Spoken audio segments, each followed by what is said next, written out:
किसी मुसलमान पत्रकार को जब आप हर की पैड़ी पर पत्रकारिता करने के लिए नहीं रोक सकते, बद्रीनाथ में पत्रकारिता करने के लिए नहीं रोक सकते, तो किसी हिंदू पत्रकार को आप मदरसे में पत्रकारिता करने से कैसे रोक देंगे? मैं एज ए पत्रकार उसके साथ हूँ और मुझे उसकी कोई गलती ऐसी नजर नहीं आई कि जो गलत हो। हाँ,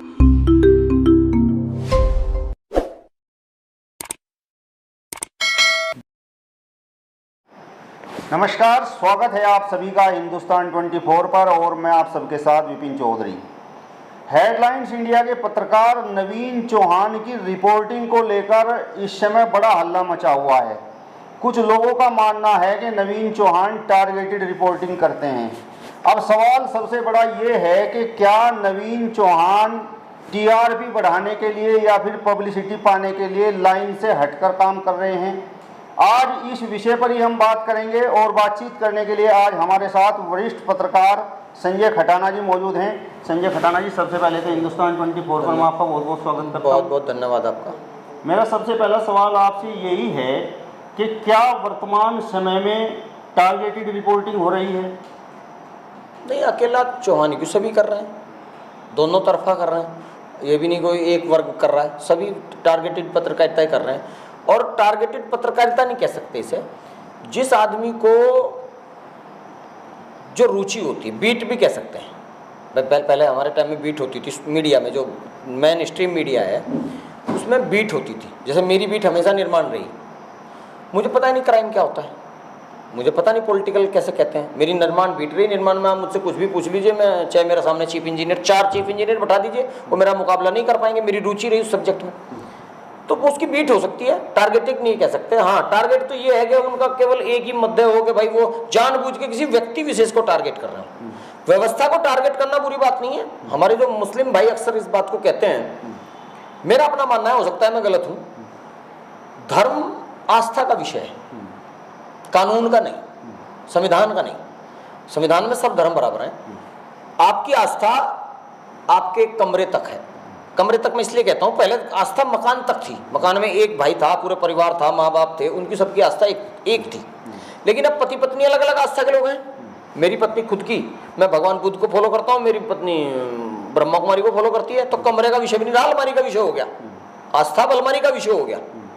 तो आस्था आपकी हो सकती है, लेकिन अगर कोई विषय है, जैसे वंदे मातरम है या योग है या 72 हुरों वाला मामला है, तो वो उसकी आस्था है, लेकिन दूसरे के लिए तो वो उत्सुकता का विषय है। एक दूसरे समाज के लिए वो उत्सुकता का विषय है, और वो दूसरा समाज उसे जानना चाहता है, तो जनाएगा कौन? मीडिया।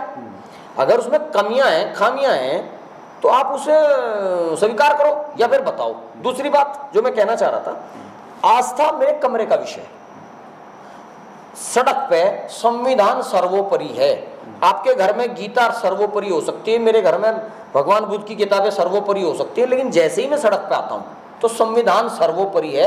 और जो इसको नहीं मानते वो नालायक लोग हैं, जो इस बात को नहीं मानते, जो किसी धर्म जात के हों, कि उनका धार्मिक ग्रंथ सड़क पे, सार्वजनिक जगह पे संविधान से बड़ा है, जो इसे मानते हैं वो नालायक है।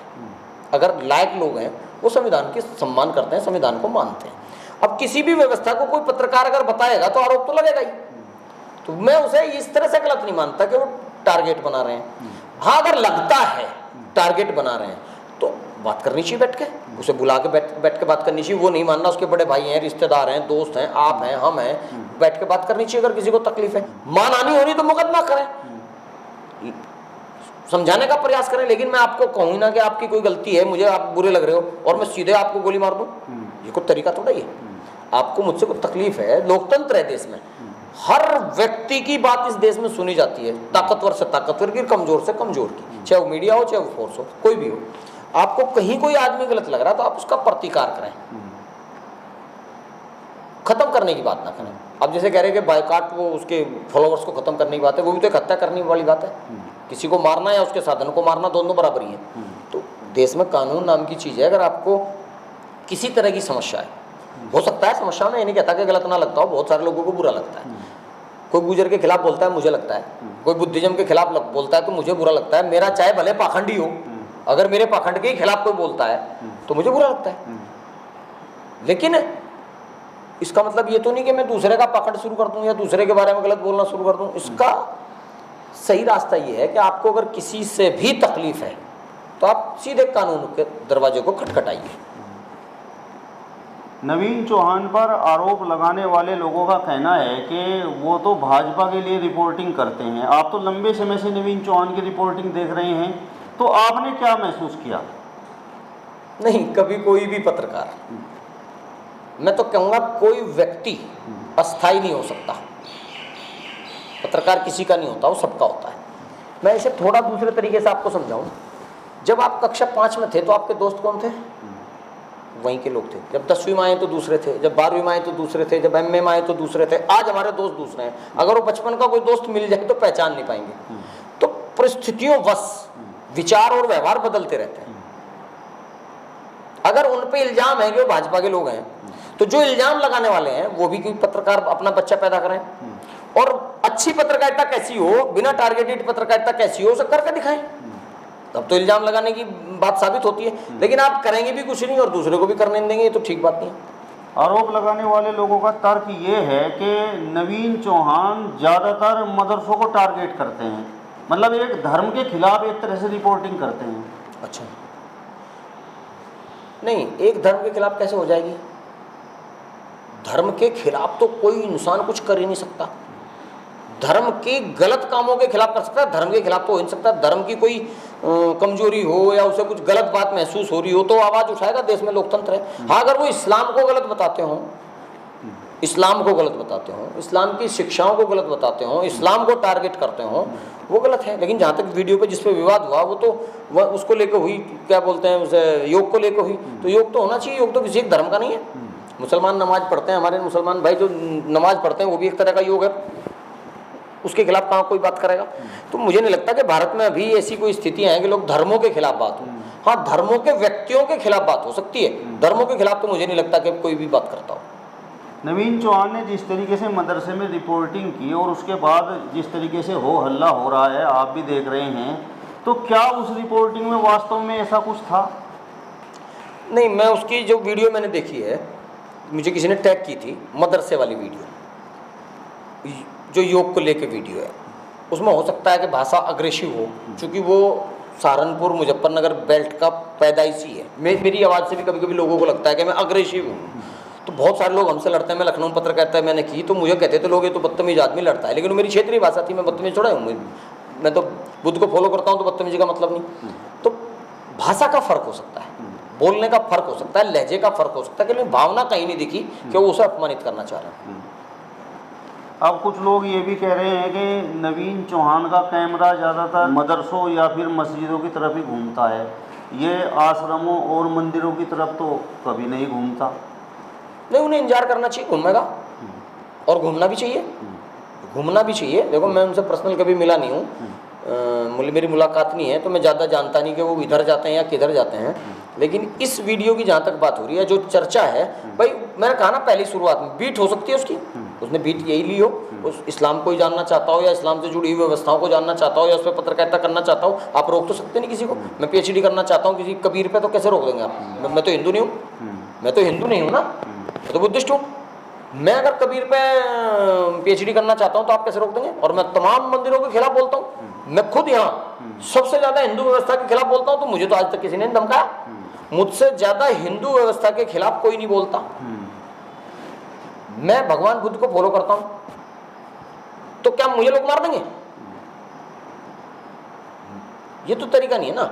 अगर आपको तकलीफ है तो देश में कानून है, आप उसका सहारा लीजिए, लेकिन किसी को जान से मारने की धमकी देना वो गलत बात है। और हो सकता है कि जो विरोध कर रहे हैं वो भी किसी ना किसी राजनीति की रोटी को सेकने के लिए कर रहे हो, उनका भी कोई ध्येय हो। जिस तरीके से मदरसे में रिपोर्टिंग के बाद नवीन चौहान को टारगेट किया गया और उन्हें जान से मारने की धमकियां मिली और प्रशासन ने अभी उन्हें सुरक्षा मुहैया कराई है, तो इस पर आप क्या कहेंगे? मतलब वर्तमान समय में क्या ऐसा दौर है कि रिपोर्टिंग करना एक तरह से बड़ा जोखिम भरा काम हो गया है? दरअसल पहले एक देश में माहौल था, मीडिया कुरीतियों के खिलाफ बोलती थी,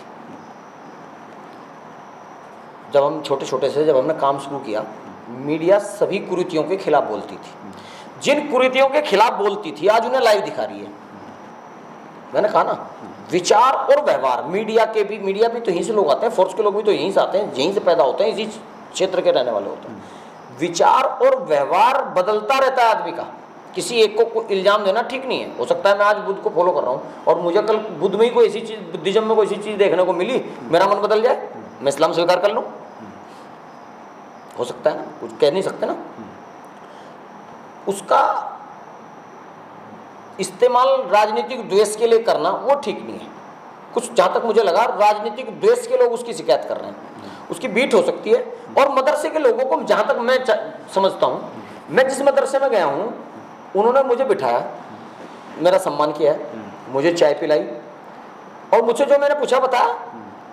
तो मुझे नहीं लगता कि मदरसों में कोई ऐसी छुपी हुई चीज़ है जो नहीं जाना चाहिए किसी को मदरसे में, या मस्जिद में कोई छुपी चीज़ नहीं। मैं तमाम मस्जिदों में गया हूँ, मैंने बहुत सारी मस्जिदों में रात भी गुजारी है। कभी ऐसी जगह फंस गई, गाड़ी ख़राब होगी, मैं राजस्थान की एक मस्जिद में रात को रुका, सोया हूँ।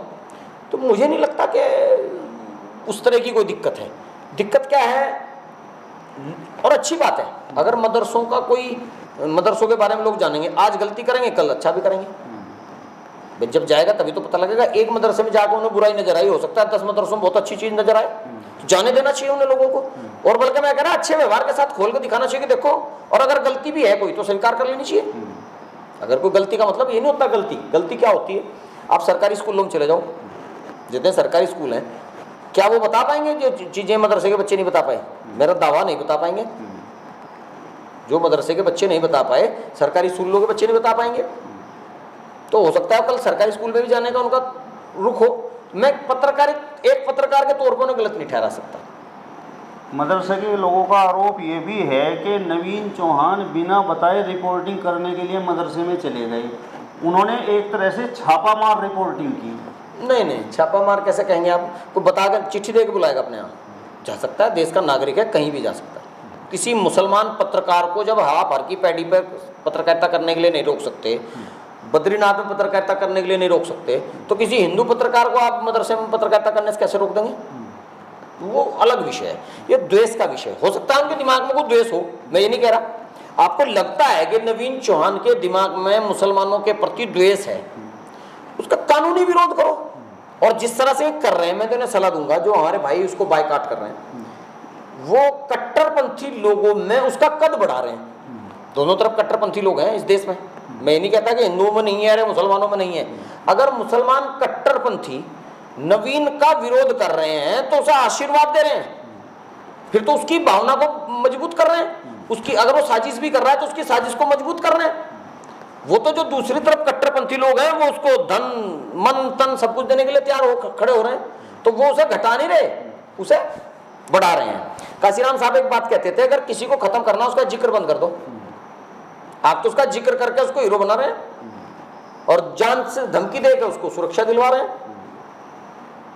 तो मैं एज ए पत्रकार उसके साथ हूं और मुझे उसकी कोई गलती ऐसी नजर नहीं आई कि जो गलत हो। हाँ, अगर उसकी दिल में तो कोई जाकर झांक नहीं सकता, भावना उसकी कोई चेक नहीं कर सकता। अगर हमारे किसी मुसलमान भाई को या मुस्लिम गुजर भाई को उसकी भावनाएं गलत लगती हों तो उसके लिए कानून है, कानून का सहारा लें। या सबसे पहले तो भाईचारा है, उसे बिठाएं, उसके फादर को बुलाएं, उसके दोस्तों को बुलाएं, उसके जानकारों को बुलाएं, उसको आमने सामने बैठ के कहें कि भाई आप गलत कर रहे हो। चलिए, तो वरिष्ठ पत्रकार संजय खटाना जी को आपने सुना। फिलहाल इस वीडियो में बस इतना ही। अगली वीडियो में फिर आपसे मुलाकात होगी, तब तक बने रहिए हिंदुस्तान 24 के साथ। नमस्कार।